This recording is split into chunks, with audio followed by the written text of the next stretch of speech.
Hi, folks.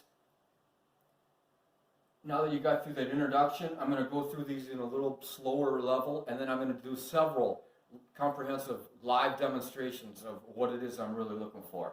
And stuff using instruments and materials and things that you all understand and that you've all worked with. Okay, first of all, it's so hard for me to convey by words what is necessary in the elements of a patent disclosure. But it's so easy for you to understand if you'll just read other patents. Read patents on anything. I don't care what are. Whatever your favorite kind of interesting topics are, find patents on them and look at the patent disclosures for those. Not published applications, issued patents. Obviously, there must be some reason why they got it right and got it out the door. Look at issued patents and see the elements of the patent disclosure, but I'll just summarize. It needs to talk about what your invention is and what your invention does, how it works, the apparatus itself, as well as a method of assembling and manufacturing that apparatus, and a method of operating that apparatus, at the minimum. Talk about your invention. Do not talk about how much better your invention is than other similar things on the market. The examiner and the attorney don't like that, don't want that, are not impressed with it, and it sends very much the wrong message. And a lot of my inventors want to present this way. Well, mine's way better than the existing stuff. Wait a minute, hold on. We don't ever want to talk about other people's patents, other people's inventions. Talk about your invention, what your invention does, not what somebody else does.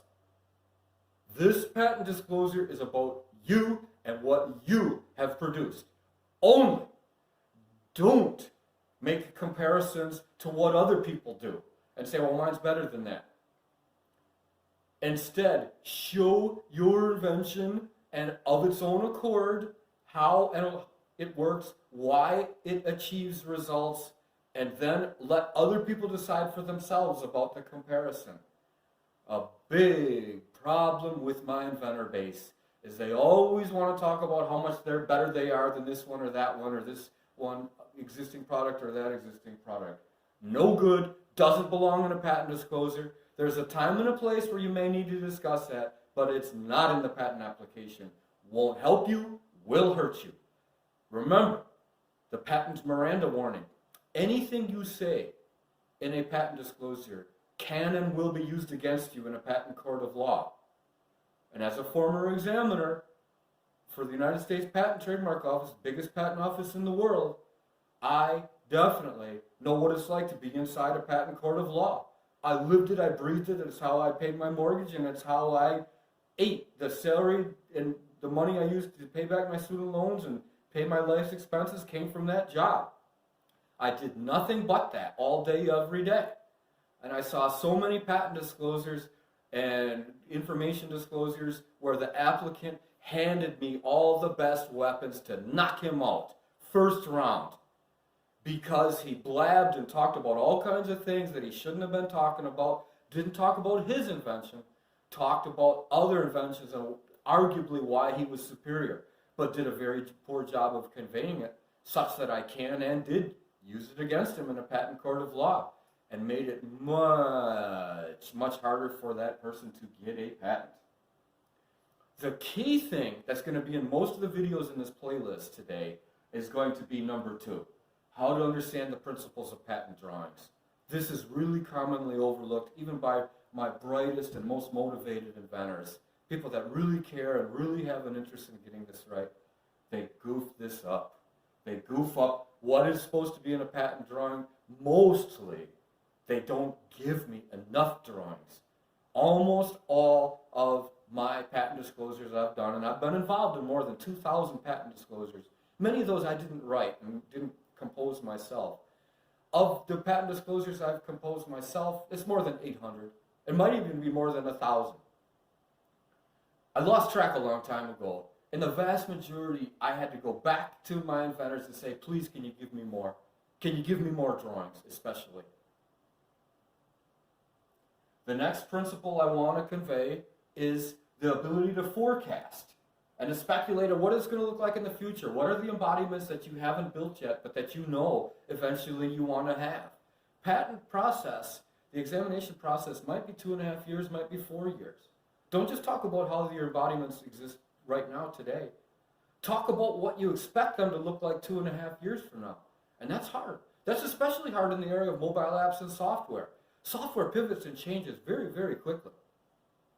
And you can't know, and you can't always really tell what's going to be popular 2.5 years from now. Do the best you can to try. You're going to regret it if you don't. You got to get out of the idea that I gave all the information I had to the patent attorney. Here's the invention, here's the drawings, we're done. No, we're not done. We're not anywhere near even close to done. And if you just give me drawings, or even minimal drawings, or no drawings, and show me what the invention as it exists today, that probably means you're probably not going to get a patent. We need to be able to extend beyond that and extrapolate beyond that. Believe me, the examination process is like somewhat comparable to being in a mixed martial arts competition. It's me versus the examiner in the octagon.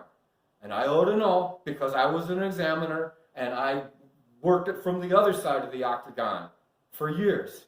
And now I'm outside, been outside for a long time, left the patent office in 1999, this is 2019, and I need every weapon you can give me to use inside that octagon.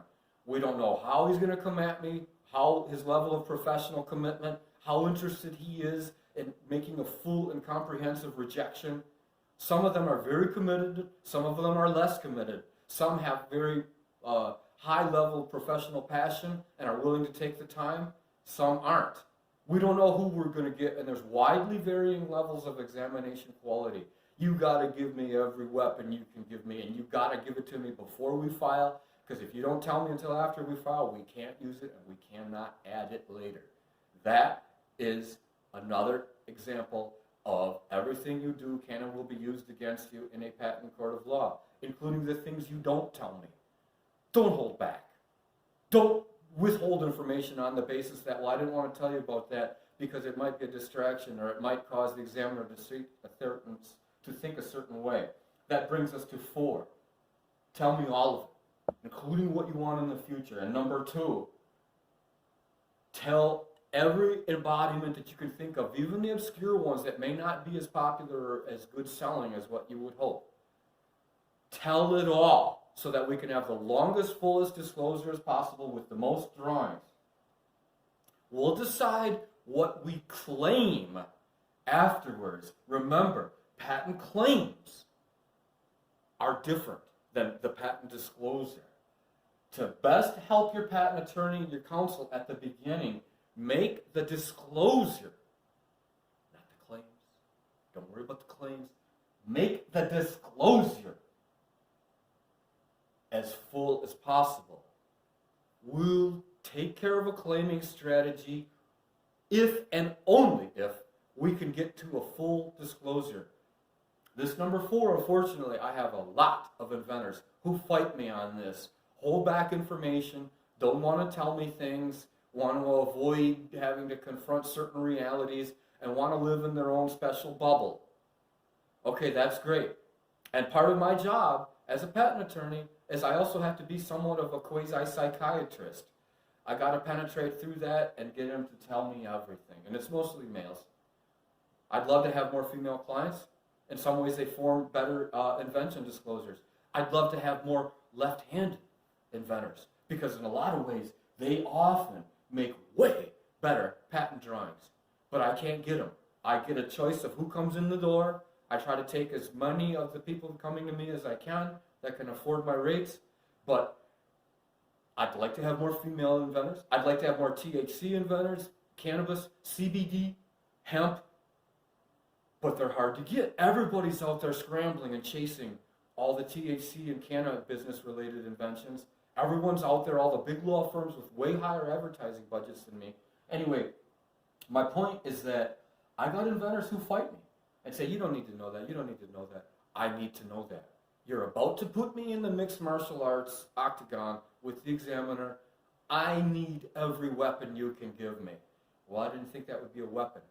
You let me decide what's a useful weapon and what's not. After all, it's me and my body and my hands and my face going into that octagon. I know what can be used as a weapon and what can't. Don't hold back. And then later, 5, 8 months after we filed, a year and a half, 2 years when we get a first office action, well, I should have told you this, I should have told you that. It's too late then. I don't want the information then. I want it before we file. This is how to best help your patent counsel. Then we're going to go to a whole bunch more videos, but I got to stop this one because my audience has made it very clear to me they like me to keep things short. Thanks for watching. Let me know any other topics you want me to discuss. This YouTube channel is to help you. This is for information. I want to hear from you and I want to know what things are on your mind.